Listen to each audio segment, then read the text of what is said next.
Assalamualaikum, perkenalkan nama saya Nadia Utami, NIM 2419082. Di sini saya akan menjelaskan mengenai materi pembelajaran pada mata kuliah Manajemen PAUD. Mata kuliah Manajemen PAUD terdiri dari 11 subbab pembelajaran. Yang pertama, Manajemen Penyelenggaraan PAUD, Kurikulum PAUD, Manajemen Pengelolaan Pembelajaran PAUD, Manajemen Peserta Didik Lembaga PAUD, Manajemen Penilaian PAUD, Manajemen Tenaga Pendidik dan Kependidikan PAUD, Manajemen Sarana dan Prasarana PAUD. Yang kedelapan, Manajemen Desain Lingkungan PAUD. 9. Manajemen Keuangan PAUD, Manajemen Hubungan Masyarakat PAUD, dan yang terakhir atau yang ke-11 yaitu Manajemen Pengawasan Supervisi PAUD. Berikut penjelasan dari subbab pembelajaran pada mata kuliah Manajemen PAUD. Cekidot. Manajemen Penyelenggaraan PAUD. Pendiri satuan PAUD adalah proses atau cara mendirikan suatu sekolah PAUD sesuai dengan persyaratan yang telah diatur dalam Undang-Undang Permendikbud Nomor 184 Tahun 2014 bahwa yang dapat mendirikan lembaga PAUD yaitu pemerintah kabupaten atau kota, pemerintah desa, orang perseorangan, dan badan hukum. Pendirian lembaga PAUD harus mendapatkan izin dengan cara mendaftarkan pada Dinas Pendidikan Kabupaten maupun Kota sesuai dengan Undang-Undang tentang Pendirian PAUD dalam Pasal 62 Ayat 1. Persyaratan umum pendirian PAUD adalah sejumlah ketentuan yang harus dipenuhi bagi yayasan yang ingin mendirikan lembaga PAUD. Persyaratan tersebut mencakup kurikulum, peserta didik atau anak didik, tenaga kependidikan, guru dan staf, sarana, prasarana, pembiayaan pendidikan, dan sistem evaluasi. Mekanisme pendirian PAUD. Mekanisme ini akan berjalan ketika semua persyaratan umum sebagaimana dijelaskan telah terpenuhi. Setelah semua persyaratan umum telah terpenuhi, dari pihak pendiri atau yayasan hendaknya konsultasi dengan Dinas Pendidikan setempat untuk bertanya mekanisme teknis yang harus dipersiapkan dalam memperoleh izin penyelenggaraan. Persyaratan teknis diantaranya sebagai berikut: surat domisili, program kerja PAUD selama 1 tahun pelajaran, surat persetujuan masyarakat setempat, surat rekomendasi iuran, rekomendasi Dinas Pendidikan Kecamatan, rekomendasi camat dari Dinas Kecamatan setempat, dan yang terakhir akta yayasan penyelenggaraan. Tujuan dari penyelenggaraan PAUD, TK atau RA, membangun landasan bagi berkembangnya potensi anak agar menjadi manusia beriman dan bertakwa kepada Tuhan Yang Maha Esa. Yang kedua, mengembangkan potensi kecerdasan spiritual, intelektual, emosional, kinestetis, dan sosial peserta didik pada masa emas. Yang ketiga, membantu anak mengembangkan berbagai potensi dalam psikis dan fisik. Yang terakhir, struktur kelembagaan PAUD terdiri dari pendidik yang mencakup guru PAUD, guru pendamping muda. Yang kedua, anak usia dini. Yang ketiga, kurikulum. Dan yang terakhir adalah masyarakat. Manajemen kurikulum PAUD.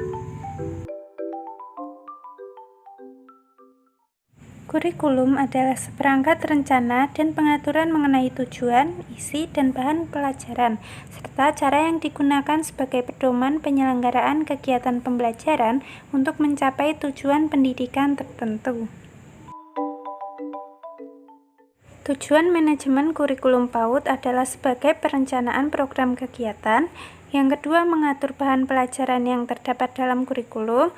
Yang ketiga, pelaksanaan kurikulum. Yang keempat, pengawasan kurikulum. Dan yang kelima, evaluasi kurikulum. Kurikulum 2013. Kurikulum 2013 Pendidikan Anak Usia Dini merupakan kurikulum yang berbasis kompetensi. Proses pembelajaran yang dilakukan diarahkan untuk tercapainya kompetensi sikap spiritual, sikap sosial, pengetahuan, dan keterampilan yang melibatkan 6 aspek perkembangan secara terpadu. Dalam kurikulum 2013 PAUD, anak dilibatkan untuk menemukan, melakukan eksperimen, serta diarahkan untuk berpikir tanpa campur tangan orang lain. Karakteristik kurikulum ini sebagai upaya menempatkan pembelajaran pada anak, bukan berpusat pada guru. Anak didorong untuk aktif secara maksimal dengan melibatkan pada setiap kegiatan pembelajaran. Peran guru hanya sebagai mediator dan fasilitator. Ketiga, manajemen pengelolaan pembelajaran PAUD. Pengelolaan pembelajaran adalah sebuah kegiatan untuk mengendalikan aktivitas pembelajaran berdasarkan konsep dan prinsip pembelajaran untuk mencapai tujuan pembelajaran yang telah ditetapkan. Pengelolaan pembelajaran diawali dengan menentukan strategi dan perencanaan proses dan diakhiri dengan penilaian. Prinsip-prinsip pembelajaran anak usia dini yaitu yang pertama interaktif, kedua inspiratif, yang ketiga menyenangkan, yang keempat menantang, dan yang terakhir motivasi. Jenis-jenis strategi pembelajaran anak usia dini adalah kriteria pemilihan strategi pembelajaran AUD, strategi pembelajaran langsung, strategi pembelajaran tidak langsung, strategi pembelajaran interaktif, empirik, maupun strategi pembelajaran mandiri. Proses pembelajaran AUD. Proses pembelajaran yang ada di PAUD merupakan proses belajar sambil bermain, karena anak usia dini belum bisa menerima pembelajaran teori secara langsung, akan tetapi pelajaran yang diselipkan dalam sebuah permainan. Menyusun perencanaan pembelajaran PAUD. Yang pertama, menyusun program tahunan. Yang kedua, program semester. Selanjutnya, rencana kegiatan mingguan atau RKM. Dan yang terakhir, rencana kegiatan harian atau RKH. Penilaian dapat dilakukan menggunakan beberapa alat penilaian pembelajaran, yaitu observasi penilaian, catatan anekdot, percakapan penilaian, penugasan, unjuk kerja, dan hasil karya. Implementasi pembelajaran di lembaga PAUD. Yang pertama, menggunakan model pembelajaran klasikal, model pembelajaran kelompok, model pembelajaran area, dan model pembelajaran Beyond Center and Circle Time. Yang kelima, manajemen peserta didik. Manajemen peserta didik merupakan upaya untuk memberikan layanan sebaik mungkin kepada peserta didik sejak proses penerimaan sampai saat peserta didik meninggalkan lembaga pendidikan karena sudah lulus atau tamat mengikuti pendidikan pada lembaga pendidikan tersebut. Manajemen peserta didik bertujuan untuk mengatur kegiatan peserta didik agar menunjang proses pembelajaran di PAUD sehingga proses pembelajaran berjalan lancar, tertib, teratur, dan dapat memberikan kontribusi bagi pencapaian tujuan pembelajaran dan tujuan PAUD secara efektif dan efisien. Dalam manajemen peserta didik AUD, terdapat beberapa komponen yang berkaitan erat dengan output yang akan dihasilkan, antara lain kelembagaan, metode pengajaran, kurikulum, keterampilan, dan pelatihan. Yang keempat, manajemen penilaian PAUD.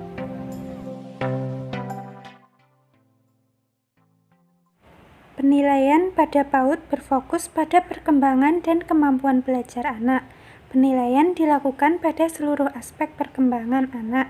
Berdasarkan kurikulum 2013, PAUD meliputi perkembangan nilai agama dan moral, perkembangan kognitif, perkembangan sosial dan emosional, perkembangan bahasa, perkembangan fisik dan motorik, serta perkembangan seni.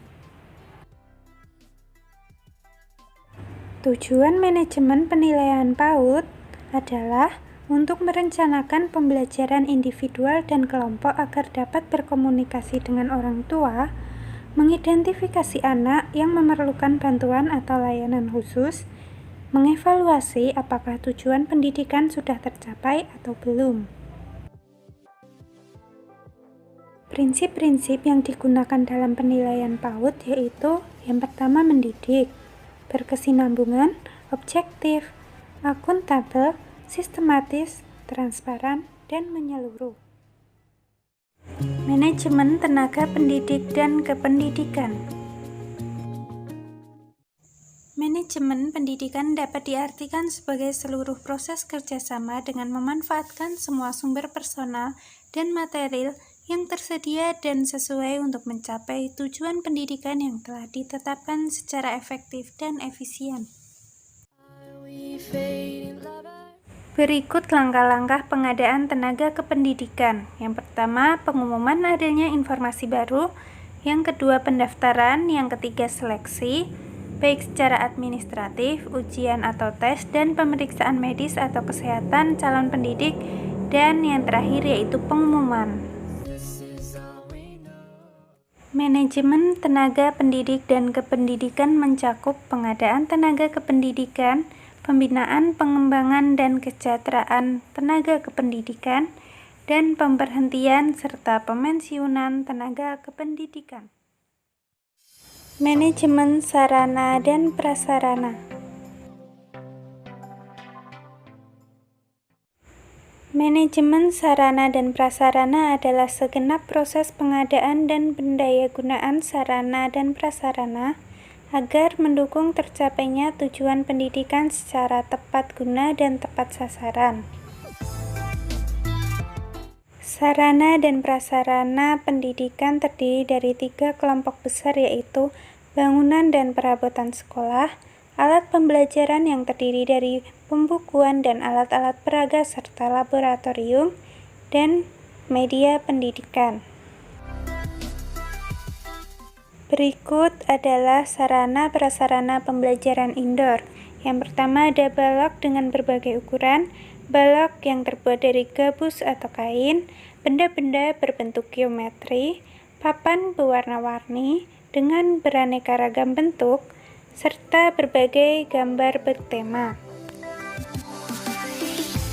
Sarana prasarana pembelajaran outdoor yaitu kursi jungkit yang menyerupai kuda-kudaan, yang kedua ban mobil bekas yang sudah dicat untuk digelindingkan, yang ketiga ayunan kursi dan ayunan gantung, yang keempat bola dunia untuk bermain memanjat, selanjutnya ada anyaman tali besar dan terowongan buatan. Berikut penilaian alat atau media dalam pengadaan sarana prasarana. Yang pertama, sarana prasarana tersebut harus berguna. Yang kedua, mudah digunakan. Yang ketiga, bagus. Yang keempat, aman dan tidak menimbulkan bahaya. Pengadaan sarana pendidikan dapat dilakukan dengan cara sebagai berikut. Yang pertama, membeli. Yang kedua, membuat sendiri atau menerbitkan sendiri. Yang ketiga, menerima bantuan atau hadiah. Yang keempat, menukar. Manajemen desain lingkungan PAUD. Lingkungan PAUD didesain berdasarkan pemahaman terhadap semua unsur kepaudan. Konsep desain lingkungan PAUD dengan landasan filosofis yang kuat sangat dibutuhkan, khususnya dalam penataan ruang, pemetaan fungsi lahan, tata letak bangunan, dan sebagainya. Lingkungan yang memiliki kualitas performance tinggi akan dengan mudah menarik anak untuk memasukinya. Guru menyiapkan dan memperkenalkan lingkungan belajar sesuai kebutuhan anak. Jadi, kesimpulan sederhana, keberhasilan dalam pengelolaan lingkungan belajar dari sudut performance adalah kecenderungan anak dengan memasuki ruang kelas atau lingkungan yang dirancang. Untuk dapat mendesain lingkungan PAUD yang syarat dengan pemikiran filosofis, diperlukan sejumlah artistik yang sesuai dengan ruang dan lahan yang ada, serta kebutuhan penggunaan dalam pembelajaran. Dengan demikian, penataan lingkungan PAUD tidak sekedar indah di mata, tetapi juga berfungsi secara maksimal tanpa mengurangi keindahan lingkungan. Prinsip-prinsip yang dimaksud: keserasian, keindahan, keseimbangan tata artistik, keamanan, nilai ekonomis, dan kesatupaduan. Pemanfaatan fasilitas indoor dan outdoor di TK. Fasilitas indoor maupun outdoor PAUD didesain sesuai dengan perkembangan anak didiknya. Baik aktivitas indoor maupun outdoor, keduanya mempunyai peran penting dalam tumbuh kembang anak didiknya. Semua fasilitas yang ada di TK dimanfaatkan secara maksimal untuk mencapai beberapa perkembangan berikut: kebudayaan dan teknologi, yang kedua emosi, sosialisasi, kognitif dan kreativitas, keterampilan sehari-hari, bahasa, persiapan membaca dan menulis, konsep matematika, panca indera, motorik kasar, dan motorik halus. Manajemen keuangan PAUD. Tujuan manajemen keuangan di lembaga pendidikan adalah untuk mengatur sedemikian rupa sehingga semua upaya dalam pemerolehan dana dari berbagai sumber dapat dilakukan dengan baik. Sumber dana yang dimaksud di sini antara lain berasal dari pemerintah, yayasan, dan pihak lainnya. Fungsi dari manajemen keuangan secara umum terdiri dari perencanaan keuangan, penganggaran, pengelolaan keuangan, dan perencanaan keuangan. Perencanaan keuangan PAUD. 1. Tugas manajer keuangan: berkewajiban untuk menentukan keuangan sekolah, cara mendapatkan dana untuk infrastruktur sekolah, serta penggunaan dana untuk membiayai kebutuhan sekolah. Yang kedua, kompensasi yang harus dimiliki manajer keuangan.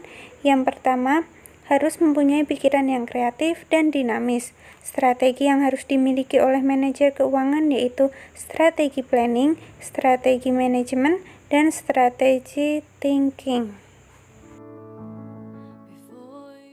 Penyusunan RAPBS.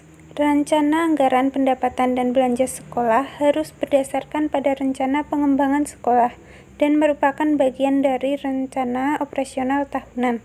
RAPBS meliputi penganggaran untuk kegiatan pengajaran, materi kelas, pengembangan profesi guru, renovasi pembangunan sekolah, pemeliharaan buku, meja, dan kursi.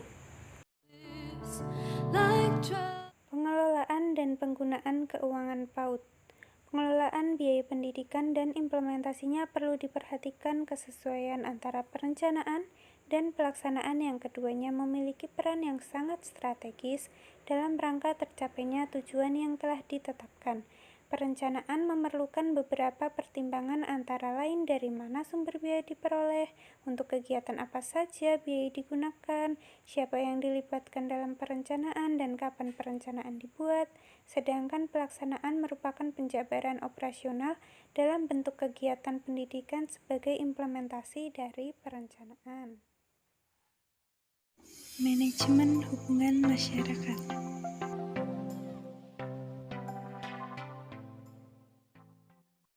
Manajemen hubungan masyarakat merupakan sebuah jalinan komunikasi yang dibangun oleh lembaga pendidikan dengan masyarakat dalam upaya saling memberikan dukungan dalam menjalankan kegiatan pendidikan yang bermutu guna diberikan kepada peserta didik. Manajemen humas di sekolah mencakup dari segi perencanaan, pelaksanaan, evaluasi, dan usaha-usaha pencitraan sekolah. Tujuan hubungan masyarakat. Tujuan umum dari program humas adalah untuk menciptakan hubungan harmonis antara lembaga pendidikan yang diwakilinya dengan masyarakat atau stakeholder agar tujuan yang diharapkan dapat terwujud, terutama terciptanya citra positif, kemajuan yang baik, saling menghargai, toleransi antara kedua belah pihak yang terkait. Ruang lingkup lingkup manajemen hubungan masyarakat. Pertama, pengelolaan dan pengumpulan data. Kedua, penerangan. Yang ketiga, publikasi. Hubungan kerja humas dan masyarakat dapat digolongkan menjadi 3 jenis, yaitu 1. Hubungan edukatif, hubungan kerjasama dalam hal mendidik murid antara guru di sekolah dan orang tua di dalam keluarga. Yang kedua, hubungan kultural, yaitu mengenai kebudayaan masyarakat tempat sekolah itu berada. Yang ketiga, hubungan institusional, yaitu hubungan kerjasama antara sekolah dan lembaga-lembaga atau instansi resmi. Manajemen supervisi. Supervisi merupakan pengawasan terhadap kegiatan akademik yang berupa proses belajar mengajar, pengawasan terhadap situasi yang menyebabkannya. Aktivitas supervisi dilakukan dengan mengidentifikasi kelemahan-kelemahan pembelajaran untuk diperbaiki, apa yang menjadi penyebabnya, dan mengapa guru tidak berhasil melaksanakan tugasnya dengan baik. Kemudian diadakan tindak lanjut yang berupa perbaikan dalam bentuk pembinaan. Tujuan supervisi pendidikan yaitu untuk mengembangkan situasi belajar mengajar yang lebih baik dengan cara membantu guru-guru dalam meningkatkan kinerjanya dalam rangka pembentukan pribadi anak secara maksimal. Fungsi supervisi pendidikan. 1. Mengkoordinir semua usaha sekolah, memperlengkap kepemimpinan sekolah, memperluas pengalaman guru-guru, menstimulasi usaha-usaha yang kreatif, memberi fasilitas dan penilaian yang terus-menerus, menganalisis situasi belajar mengajar, memberikan pengetahuan dan keterampilan kepada setiap anggota staf, yang terakhir memberikan wawasan yang lebih luas dan terintegrasi dalam merumuskan tujuan-tujuan pendidikan dan meningkatkan kemampuan mengajar guru. Ruang lingkup supervisi. 1. Unsur personal terdiri dari kepala sekolah, pegawai tata usaha, guru, dan siswa. Yang kedua, unsur material terdiri dari material dan sarana fisik. Yang ketiga, unsur operasional yang terkait teknik edukatif. Teknik-teknik supervisi yang digunakan oleh supervisor bukan berdasarkan jenis model dan teknik, tetapi berdasarkan masalah-masalah pokok yang dihadapi oleh guru yang harus diperbaiki dalam mengajar. Teknik supervisi yang digunakan oleh supervisor tergantung pada masalah dan tantangan apa yang dihadapi pendidik dalam kegiatan mengajar.